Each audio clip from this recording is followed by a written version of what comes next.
បើចង់បានស្បែកមាត់ទន់អលងមើលទៅរៀង smooth មានសំណើមគឺធ្វើមិនទៅអញ្ចឹងចំពោះមាត់របស់យើងគឺជាផ្នែកមួយដែលតាក់ទាញសម្រស់ខ្លាំងមែនតែនដែលមើលទៅគឺគួរឲ្យចង់ប៉ះតែម្ដងហើយមួយទៀតមាត់ដែលអត់មានស្នាមប្រេះមាត់ដែលមើលទៅអលងមានសំណើមគឺជាមាត់ដែលមនុស្សមើលទៅគឺមានសុខភាពល្អបានគេងគ្រប់គ្រាន់ញ៉ាំទឹកគ្រប់គ្រាន់តែម្ដងអញ្ចឹងបើសិនជាអ្នកទាំងអស់គ្នាកំពុងតែមានសុខភាពមាត់ដែលប្រេះស្ងួតអាចធ្វើ3តិចនេះបានទី1គឺតាក់ទងជាមួយនឹងការ scrub នៅលើស្បែកបបូរមាត់អញ្ចឹងសម្រាប់តំបន់បបូរមាត់ក៏មានស្បែកឬក៏កោសិកាងាប់ដូចស្បែកខ្លួនឬក៏ស្បែកផ្ទៃមុខរបស់យើងដូចគ្នាអញ្ចឹងសម្រាប់ការ scrub អ្នកទាំងអស់គ្នាអាចជ្រើសរើសយកប្រភេទ scrub ដែលសម្រាប់ស្បែកមាត់ scrub នៅលើបបូរមាត់នៅក្នុងមួយសប្តាហ៍ហ្នឹងម្ដងឬក៏2ដងហើយចំពោះការ scrub គឺអត់គួរញីឬក៏ទៅដកខ្លាំងនៅលើស្បែកមាត់ទេដោយសារតែវាអាចធ្វើឲ្យមាត់របស់យើងកាន់តែប្រេះឬក៏កាន់តែខ្មៅអញ្ចឹងសម្រាប់ការជ្រើសរើស scrub ក៏ត្រូវមើលដូចគ្នាជ្រើសរើសយកប្រភេទ scrub ដែលអត់កកិតដល់ស្បែកមាត់ឬក៏សុវត្ថិភាពដល់ស្បែកមាត់របស់យើងដូចគ្នាទី2ហ្នឹងគឺតាក់ទងជាមួយនឹងការប្រើ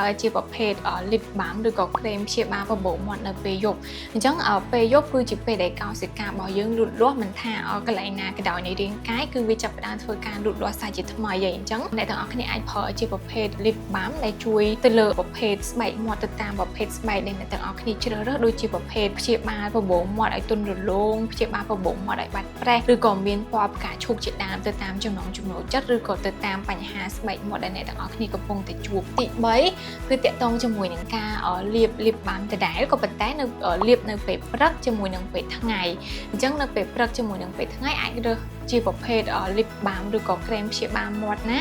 ដែលមានជាប្រភេទ SPF ការពារពន្លឺថ្ងៃដូចជាស្បែកមុខឬក៏ស្បែកខ្លួនដែរដោយសារតែកាំរស្មីពីព្រះអាទិត្យហ្នឹងវាអាចធ្វើឲ្យស្បែកមាត់របស់យើងស្ងួតប្រេះឬក៏ខ្មៅជាដើមហើយចំពោះការប្រើប្រាស់អ្នកទាំងអស់គ្នាអាចលាបទទេបើសិនជា lip balm ដែលអ្នកទាំងអស់គ្នាប្រើវាជាប្រភេទពណ៌តែបើសិនជា lip balm ហ្នឹងអត់មានពណ៌ទេអាចលាបនៅខាងក្រោមស្បែកមាត់មួយជាន់ហើយចាំលាបក្រែមពណ៌ផ្សេងបន្ថែមចំពោះការធ្វើបែបនេះគឺជួយធ្វើឲ្យបបូរមាត់របស់យើងទន់អាឡូងមានសំណើមហើយមួយទៀតគឺជួយការពារស្បែកមាត់ពីកាំរស្មី UV ឬក៏ការបំផ្លាញពីពពួកក្រែមដតៃដែលធ្វើឲ្យខូចស្បែកមាត់ឬក៏ប្រេះស្បែកមាត់ដែរអញ្ចឹងបើធ្លាប់មានស្បែកមាត់ប្រេះជាញឹកញាប់មាត់អត់មានសំណើមឬក៏មាត់មើលទៅអត់គួរឲ្យទាក់ទាញអាចសាកធ្វើ3វិធីនេះបានតែបើអ្នកទាំងអស់គ្នាអាចមានវិធីអីផ្សេងអាចចែករំលែកនៅខាងក្រោមបាន